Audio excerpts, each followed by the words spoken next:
Before the video begins, my channel will be at 500 subs or past 500 subs. And I just want to take a moment to thank you guys for all the continuous support. Now, 500 subs doesn't seem like a lot or isn't a lot compared to other YouTubers, but to me, it is completely and utterly satisfying. It is absolutely crazy to me that people are supporting me along this journey. It means the world to me. I can't verbally thank you guys enough. And if you have been supporting me along this way, I greatly appreciate all the support and everything you guys have given me. Just know I'm not taking this number or you guys for granted. I appreciate every single like, comment, everything you guys do for me on my YouTube channel. So I just wanted to take a moment for that, and I hope you guys enjoy the video. There are links to my Twitch, Twitter, Discord, as well as my tip video playlist below. So today I'm going to try to help you perfect your Rainbow Six Siege settings. So the very first thing that I would like to go over is your INI file. Now, if you're new to the game or you don't play it a lot, you might hear some talk about an INI file. So I'm going to help you access that, and I'm going to show you some things you can do in that file. So to get access to the INI file, what you have to do, or what my method is I go down to my Windows button, I click on it, I click File Explorer, and then you're going to want to locate to your document folder, go to My Games, Rainbow Six Siege, and now if you have 2 or more accounts of Rainbow Six Siege, you're going to have multiple folders here. So if I just click on one, for example, what I did is I figured out which INI file was which. So for example, you can see here, I have an alt account folder in the INI file itself. So I just figured out, okay, this is my alt account. And what I did was I right clicked, went to new folder, and I named it alt account. That's all you have to do. So now that I've showed you how to locate your INI file, I'm going to open the file right here. And this is what it looks like. So what this file basically is it's all the settings in Rainbow Six Siege, but in the file. So anything you change in game or in here will apply to Rainbow Six Siege. So you have everything from your monitor settings, audio settings, graphics settings, pretty much anything you can think of besides your key bindings is in this file. So now that we're in the INI file itself, there's a few things I want to go over. Firstly, if you scroll down to the display part of the file, you'll see your FPS limit. So if you locate this part of the INI file, you'll see FPS limit right here. And let's say you have a 240 Hz monitor and you want to lock your frames at 240 frames, then you simply just put 240 in that space after the equal sign. If you have a 144 Hz monitor or a 60 Hz monitor, you would do the same. And if you want to lock your frames to, let's say, 300, it'll lock your frames to not go past 300. Anything you put in that space, your frames will only go up to that number and anything below. And if you want to let your frames run as high as you want, you simply put 0. Now that I showed you how to unlock your frames instead of frame limit, there's also another really important thing. And if you scroll all the way down to the bottom of the INI file, you'll see your online part of the file itself. And what this allows you to do is you can change the server that you're connected to. So sometimes if you're in a 5-stack and someone's like, hey, what server are we playing on? Or who's hosting? What server are you on? This is basically what they're talking about. You can go into your INI file, scroll all the way down, and what this allows you to do, this entire list, whatever you type in is the server that you will be connected on. Now, keep in mind, in order for the server and the change to take effect, you have to restart your game. So let's say if I wanted to play on Central US, all I would do is type in Central US, go up to the top left, click File and Save. I would restart my game and then the changes would be applied. Okay, so now that I covered the INI file, I'm going to go over the in-game settings themselves. So to access the in-game settings, all you have to do, go up to the top right, click the gear icon, go to Option, and you'll be greeted with the general page. So starting off with the first setting itself is a squad privacy setting. If I'm not mistaken, it's usually open to friends. And what this allows for the lobby is anyone that is on your friends list. So if I just open my friends list, anyone that is online and currently in the game at the menu, they can right click on my name and there will be an option to join game. So that's what that setting allows you to do. I prefer the setting to be invite only, so that way anyone on my friends list doesn't join automatically. Now the second setting here is matchmaking preferences. You click on that, you have a list of options here. So the first few here, this is for online play. So whether you're playing ranked, quick match, or unranked, these are the game modes that you're going to be playing. Now, if you're a casual player and don't really care about your rank, or you're just playing casual for fun, then you can set all of these on. But if you want to get better at the game and actually improve on your skill, I would suggest that you turn on bomb only. Now scrolling down to the training ground setting, this name was recently changed. Before it was T-Hunt, but now it's training grounds. So you have 4 options here. You have elimination, extract hostage, protect hostage, and disarm bomb. Elimination, you're on attack. You're basically killing all the terrorists until the game is over. Extract hostage is you're on attack again, and you're trying to recover the hostage and take it back to your spawn. Protect hostage, you're on defense. So if you want to warm up with a specific gun or operator on defense, you have the option there. And disarm bomb. And that is basically bomb mode with continuously respawning terrorists. Now, if you want to just use attackers, I would suggest you use elimination or disarm bomb. And if you want to just play defender, I would suggest you play protect hostage. And then scrolling beyond that is the training grounds map. Now, I only run house. As you can see here, I have every other map turned off, just because it's the smallest and the most straightforward map. So it's the best bang for your buck. It's the most efficient map to T-hunt on and warm up on. But let's say you're having issues on a specific map and you want to learn the pre-aim and angles more, then I would suggest you turn off all the other maps and then turn on that map that you're struggling with. Now that we're done with matchmaking preferences, we can move on to interface preference. So with these, what these settings offer is basically the UI and everything you see when you're spawned in and playing. Everyone has their own preferences. You can set these settings to how you like and test with them, but I'm just going to go over what I like. Now, I'm a competitive player in Siege, so for me, show scoring is off, and why this is off is it throws me off sometimes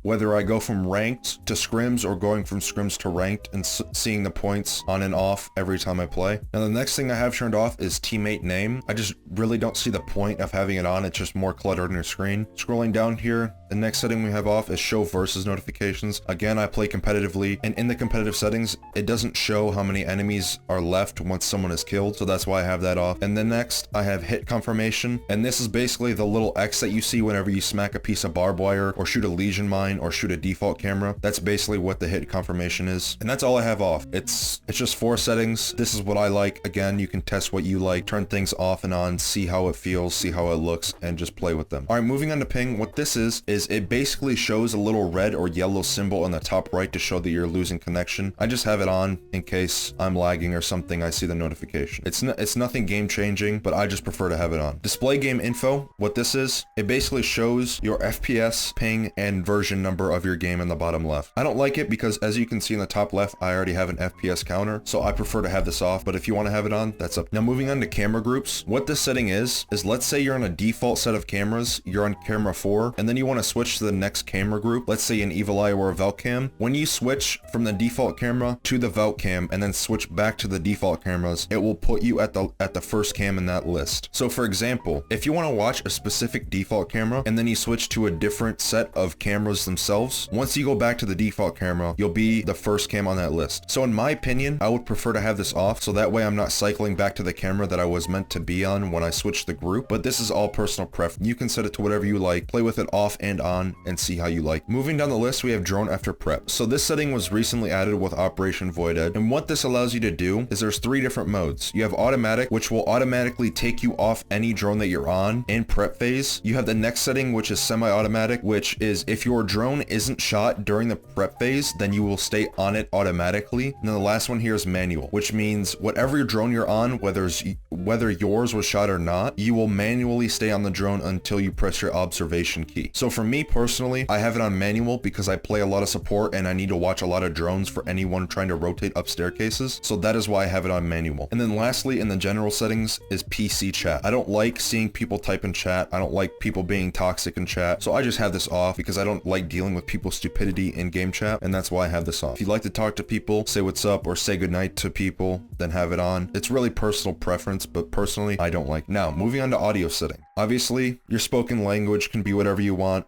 Your menu and subtitles can be whatever you want. Whatever your first language of pick is, you can set it. Subtitles, again, personal preference. I don't like having them on, but if you think it's cool, that's fine. Master volume, again, that's up to you. Everyone has different ears, different headsets, different volume. Music volume, I would prefer to have this off. I don't like the music, the main menu, whatever. I'll just play my own music on my computer. Dialogue volume, again, personal preference, different ears, headsets. Now, dynamic range. This is the biggest part of the audio setting. So starting at the most left of the settings is hi-fi. So what this setting does is it takes the loudest sounds, gunshots, explosions, whatever it may be, the loudest parts of the game during a round, and it amplifies those loud sounds. Now the middle one, TV, it's a balance between night mode and hi-fi. So it's balance with footsteps and quieter sounds and explosions and louder sounds. And then my personal choice is night mode.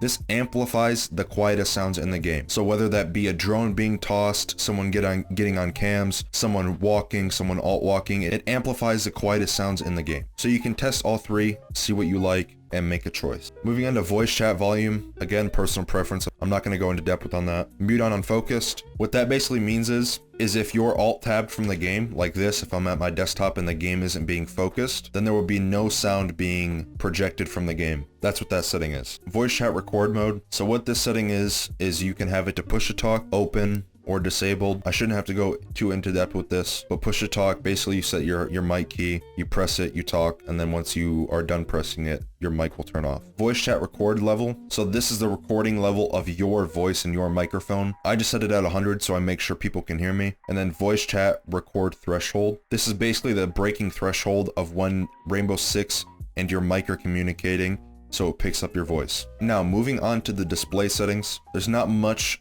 that I can go over that'll help you to perfect your game, but I will go over a few things. So make sure that your game is in 1920 by 1080p if your monitor has that resolution. Make sure that your game is in full screen so that way you're running at the maximum amount of frames as you can and you have no screen tear or anything like that. Refresh rate. A lot of people have 144Hz monitors, 120Hz monitors, 240Hz monitors. So just make sure that this setting is all the way to the right at the highest Hertz percentage as possible. Aspect ratio, this is personal preference. Some people like 4:3, some people like 16:9. It's all up to you, whatever you like, you play on. VSync, I would prefer to have this off. It's basically locking your frame so you don't have any screen tear. Widescreen letterbox, all this really is for eye candy, so if you like good looking games or anything, I would turn it on if you want to have a better cinematic experience. Personally, I don't like. Field of view, again, personal preference. Calibration, basically your brightness, again, personal preference. Now, moving on to graphics, this is where things are starting to get important. So, everyone has their own preference